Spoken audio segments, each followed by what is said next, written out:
Welcome back to another episode of the Wizzo Report, where we provide you with news, clues, reviews, and advice. I'm your host, Ray. And this is Corey, and you just said it wrong again. It works. So today we're going to be talking about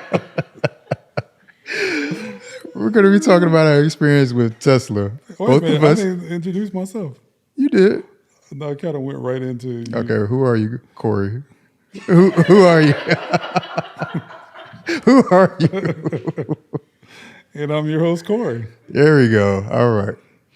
So Corey and I both have the Model Y. We've had them for about 3 years now. Yeah, Yeah. about 3 years. We got them within 3 months of them rolling this particular model out altogether. So we were the early adopters of it.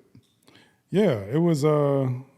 I was excited about because I didn't do as much research about the Tesla as you've done, but I was excited about not having to stop by a QT anymore and get tune-ups and all of that shit. So, it was very exciting because I remember the day that I got the call, and I wasn't supposed to even get the color that I have now. I was, they said, look, we have one that's available now. It's red. You want to come up and grab it? I'm like, yeah, I'll do that. I think that'll work. So what vehicle were you getting out of when you got I into was the Tesla? getting out of a Toyota Highlander at the time, which was Toyota makes great cars. Yeah. I mean, it was a big shift to go from that to this. But I was so excited about it though. Yeah. But yeah, it was an interesting day. It was a very exciting day going to pick that car up. Yeah. And I'd only driven one before, and I think it was a Model X. So I hadn't driven the Model Y. It's a little bit smaller than the Model X, but just a very exciting and phenomenal vehicle to be in. I was coming from a BMW 4 Series, so very low to the ground. So I was excited to be sitting up in the Model Y. Yeah. Sitting up in the Model Y, I mean, I'm 6'6", and you are 6'3". So you can imagine us trying to pull our tall asses out of a BMW 4 Series Highlander. You can kind of just slide down. Yeah. But I mean, I've owned cars. I've owned BMWs and Mercedes in the past. But being in the Model Y was just it's definitely it's a big difference. Yeah. So again, at this point, we're about the 3 year mark. I have about 56,000 miles on mine. Yeah, and I'm at 57. Okay. 50. That's close. Yeah, about 57,000. Yeah. The best 57,000 miles of my life by far. I will always have a Tesla. There's some things I miss about, the BMW and hearing it switch gears and things like that when you're feeling in a really sporty mode. But at the end of the day, it's not enough to get me to want to switch back to gas. Not at all. I enjoyed not going back to the service department at BMW. Oh my God. I had PTSD about the service department at BMW. Yeah, your 3 so much Series damn kicked money your at ass. that place. Yeah.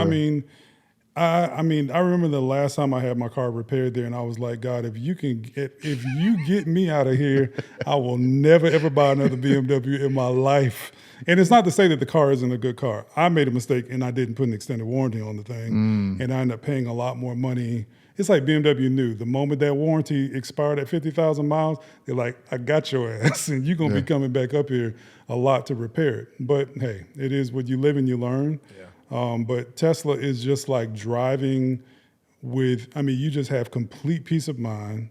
I have only been to the service department maybe once or twice for something that they just couldn't bring a mobile technician to the house to fix. It's been amazing. Yeah. It's been absolutely amazing.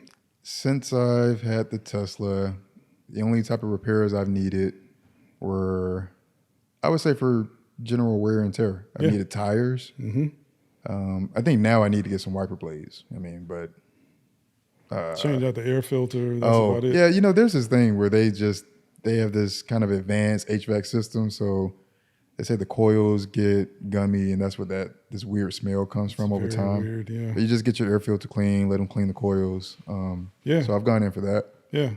But that's it though. Yeah. You literally drive that car and you don't think about the rest of the stuff that you used to think about when you had a gas powered vehicle. There are no tune-ups. I mean, brakes, I mean, it does the regenerative braking, so you're not using your brakes or not having to put your foot on the brakes as much. I mean, you name it that you would have to do with a regular vehicle, you don't have to do it with a Tesla. What can you elaborate? What's the regenerative braking for us gas-powered people? Yeah, it's Braking kind of is hard to describe. It's something you really do have to experience. I think anyone, even if you don't like Tesla, as much as they're in the news, you should at least schedule a test drive just so you can have some type of reference to the things that people are talking about. But regenerative braking is basically the vehicle taking the drifting motion of the car, of it already coasting, and taking that energy and turning it back into battery power. You know, with a gas powered car, you take your foot off the accelerator and the car continues to coast, and you have to apply brakes to stop it.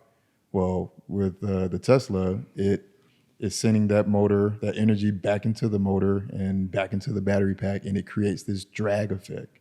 So you honestly take your foot off the accelerator, and at some point, it actually comes to a complete stop. I would actually tell you, sometimes I actually see if I can make it to my destination without actually using the brake pedal. Yeah. So there's a way that you can actually go somewhere only using the accelerator because the car will come to a complete stop. I agree. I mean, I've now gotten to a point where I'm a pro. I know exactly You're a pro. when I need to take my foot off of the gas, just so that it'll stop, and I don't have to hit the brakes. So you're a pro now. I'm pretty much a pro with that. I'm not Okay. saying I'm a pro with everything with this car. I'm still learning a lot of it because, you know, one thing that drives me crazy is, like, I love the autopilot feature, but I will not use that in rush hour traffic. That's I the don't best I time. don't trust it. No, I think that's the best time. Man, that thing got up so close on someone one time, and I'm like, I don't need my heart jumping out of my chest while I'm driving. I'm just like, I need to be in control. If I don't have any cars in front of me, I'm good to Well, that's use when it. I really don't want to use it, is when there are no cars. I want to use it and stop and go because I feel like You're very trusting of the vehicle. That's beautiful. I ain't there yet. I'm not sure if I'll ever be there, but yeah.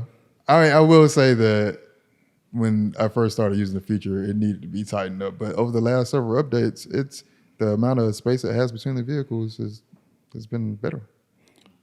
What's that now? So you just against it? No, I'm not. Okay.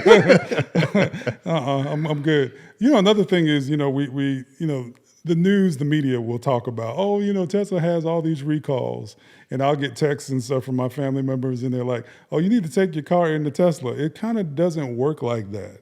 Literally, our cars have have Wi-Fi enabled software updates, right? So if they need to correct something with your vehicle, I'm still learning Tesla, just like y'all probably are too if you just got one. But literally, your car, when you parked in here, it connects back to your Wi-Fi. If there's a problem with the vehicle that they're able to fix over the air, they send it over the air, and it's fixed. By the time you wake up in the morning, you just drive off into the sunset. Yeah, I think the news channel sensationalizes Tesla. They just want them as a headliner. Yeah. And I mean, there hasn't been one recall yet in the 3 years that I've had this Model Y that I needed to go to the actual body shop or go to the actual dealership to fix. Yeah. Everything has been over the air. Yep.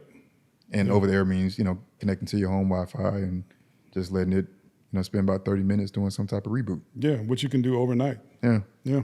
Yeah. So I just like the, you know, gas prices, you know, they go up and down. So it's a variable when it comes to your monthly expenses. And I just like that my expenses are flat, you know. Yeah. You know, it's not, you don't have to have the You said gas prices? gas prices with the ICE vehicle, you know, gas prices go up and down and stuff. So, you know, whatever you put in your budget for gas each month, you know, it could change. Oh, absolutely. Yeah, that's a big savings when you don't have to stop by a gas station. Yeah. And it's not only the gas prices themselves, but the time. Yeah. You know, I remember when I had my BMW, every time I got ready to go somewhere, it seemed like I needed gas. And it was always late It's because you somewhere. did. The thing drink gas. But I mean, with the Tesla though, every time you leave home, you're at 100%. You have a full tank. Unless you do like me and just go to sleep and forget to plug your car in. That's And that actually a does happen thing, sometimes. And yeah. it's like, gosh, I got a good charger in the car, in the garage, and forgot to plug it up. But, you know, it happens from time to time. But you have superchargers around. First world problems. Yeah, I know. You know, superchargers that are around that you're able to just go. And, I mean, I think the most I've ever paid at a supercharger was maybe $15. Yeah. Yeah. And well, I've paid about that much too, and I noticed that it was just surging. I mean, you have people waiting Yeah, and things like that. yeah. So, yeah, But you try to put $15 in a gas car right now, You it going may home. get you to the next block, and that's it. But yeah, I mean, it's a great thing, and then you can sit in your car while it's charging and watch Netflix, Yeah. or TikTok or whatever. It's like you just it makes it all worth it. You know, the first thing. Oh, How long does it take to charge the car? Like on my version, like say overnight. well, that's the thing. Overnight. I mean, you're sleeping, so I really wouldn't put too much focus on how long it takes. But you know, about 3 to 5 hours, you're gonna get the charge that you need if you've done a lot of running around that day. Yeah, And then you can kind of set the time to where it starts charging during the non-peak hours, of your town. I mean, most non-peak hours start after 11 p.m. So you just get it to start charging after that, and probably by 3 o'clock in the morning, it's done. yeah. Yeah, And then supercharging takes no more than max 30 minutes. yeah. Yeah. If you're at a supercharger, If you- you can definitely move to the next supercharger after Yeah, 20, 30 minutes. And I will say, like, the amount of superchargers that they're putting out there right now, I mean, good job, Tesla. 3 years ago, you could not skip a supercharger if you were going out of town. You needed to hit every available supercharger, along your route to kind of get where you go. yeah. But Yeah. it really hurts my heart for the other EV owners that are out there that are non-Tesla, because you don't have that charging network just yet. And so you really can only use your car locally, because you try to go out of town. There's a lot of coordination you got to do to figure out, where you're going to be so that you can charge overnight, because they don't have a supercharging network for non-Tesla EV owners, right? Yeah, not only that, but is it even going to be? Is it going to be working? I mean, that's a big thing. Yeah. I've seen quite a few other videos where people have tried to go long distance in a non-Tesla EV, and it is a struggle. Yeah, It's I'm a sure. struggle. Yeah. Yeah. So Yeah, that's Tesla has it on lock for sure. they do. Yeah. What do you like the most about the Tesla, and what do you like the least? Like that you think people should know before they go and buy something like that? That's a good question. What do I like the least? I'm a car enthusiast. I'm used to it. It is what it is. It's the way Tesla brands it, but the interiors are very minimalistic.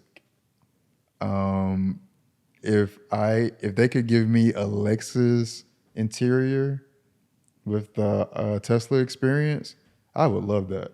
I think Lexus does a great job on their interiors. the quality. Mercedes does too. Lexus. I'm more partial to Mercedes on the interiors. Lexus on interiors. Yeah. Yeah. So I would say that the interiors, I feel like, could use more quality. I hear a lot of people refer to Tesla as a luxury car, and I don't even think they advertise it that way. They don't advertise at all, but it's more of a premium car instead of a luxury car, I would say. Yeah. Which my favorite model? Oh, the favorite thing. So a lot of people, I think, know it to be an EV, an electric vehicle, but it's actually a great car even if it wasn't an EV. So the way. I mean, I haven't used a key to start a vehicle in so long. I mean, you just walk. It just knows you're there, and you just open the door, and you just put it in drive.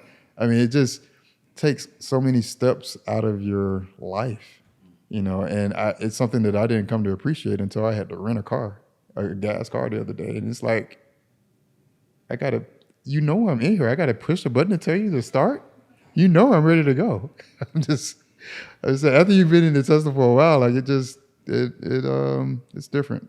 Yeah, I left my charger on. I had to rent a. Well, who makes chargers? Oh, what? Who makes chargers? What kind of charger? I don't know. I mean, the charger. Who makes Oh, that? Dodge, the charge. Okay, the Dodge Charger. Hello. Anyway, so I had to rent one while I was in Savannah some months ago, and literally, like when you get out of your Tesla, the car is off. You know, you can close the door, it folds the mirrors, all that shit. My dumb ass gets out of the charger, and I'm walking to the front of this hotel, and I'm like, wait a minute, the car is still on. I've left the keys in the vehicle, and the car is unlocked because I'm thinking I'm in my car. This is just kind of how it messes with your head. And I had to go back, run back over there, turn the car off. And you don't, Tesla will put the car in park for you the moment you open the door. Try that with a rental car if you want, and that car be in somebody's lobby. I mean, I'm like, this is so dangerous. Yeah. But literally, I mean, that's how it has changed my life. Like, I completely forget about it. I have to remind myself, you're not in a Tesla, you're in a regular car. You got to turn things off. That reminds me of another feature. Tesla will sync with the calendar on your phone. So if you have an appointment coming up, it knows that when you get in the car, you're headed to that appointment, and it automatically puts the address in the GPS. I know it sounds crazy that, I don't have to put the address in, but you think about it, you just hop in the car and the directions are already there. I mean, it's just some experiences that you just kind of have to see. The way it personalizes the vehicle for you. It's very refreshing. And the steering wheel doesn't. Yeah, that's true too. Yeah. That's true too. Yeah. But let's talk about this new vehicle that you were talking about getting. Let's talk about it. All right, let's talk about it. I mean, It's not a vehicle, it's a Cybertruck. Okay, it's still a vehicle. It's a Cybertruck. So you want this, number one, I don't know if any of y'all have ever seen a photo or video of this Cybertruck. It is the most interesting looking vehicle I've ever seen in my life. Let's just call it ugly. It's not a very attractive car at all. It's so ugly, I love it. I love it. I mean, you said it best. It looks like a refrigerator on wheels. That's pretty accurate. Yeah. Why you like it so much? I'm still trying to understand what the craze is about. I mean, this car. Don't just look at the exterior. This is the turn of the century type technology in a vehicle. I mean, I don't want to sound like a geek, but they use a 48 volt electrical system versus the traditional 12 volt. I mean, they have drive by wire. This is good for the world. It's good for the world. This is good for the world, and I want to be one of the first adopters of it. Yep. Okay. Yep. You said don't look at the outside of it. It's more about what's inside. Is that what you're saying? The outside is tough too. I mean, you got to look at the outside. Listen, don't ask me for a ride. That's all I can say.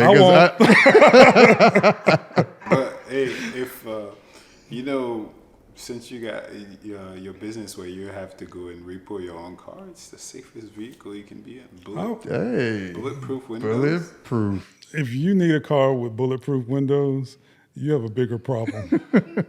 I'm not looking for that as a feature on the vehicle that I purchased. But that's good to know that they provide that. Well, they say bullet resistant. They're trying to. Now, see, that play is a play on words, which means what? It ain't going to go it's all the way through. It's stainless steel, and it's really the body. I mean, the glass is just impact resistant. So I don't plan on trying that feature out. That's not why I'm buying it. I don't think anybody buys it with the intention of trying it out, but I don't know. Only the exterior is what's different about this Cybertruck, or is there anything else? Any other bells and whistles that it brings? I mean, it's Tesla in general. So if you're already used to that experience, some of the things we've been describing, to move over into a pickup and have that same experience, it's great. I mean, I can honestly say most of the people that are buying it are not buying it because they need an actual pickup truck. It's just. But you said cool. You needed a pickup truck. I need a Cybertruck. I don't want a pickup truck. I need a Cybertruck. I said what I said. I know what I said. Say what you're saying. 'Cause I'm sure You need a Yeah. truck or you need a Cybertruck, I and need a why do you need a Cybertruck. Cybertruck? It's just because of the technology and because it's Tesla. So I love the Cybertruck. I will have a Cybertruck, Okay. and then I'll be able to explain everything. It's better for me to explain it once I have it. So we'll follow up on this episode. How about that? All right. Sounds like a plan. All right. I won't be getting one. It's definitely not on my list, but the Model X is, and I think that is one Yeah.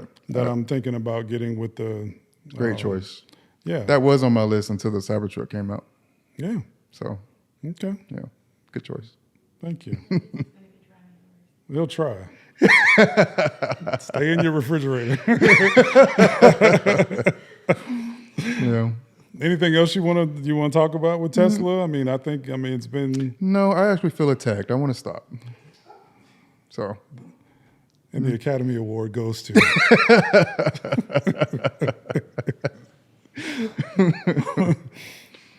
yeah, no, I think I'm good for the day.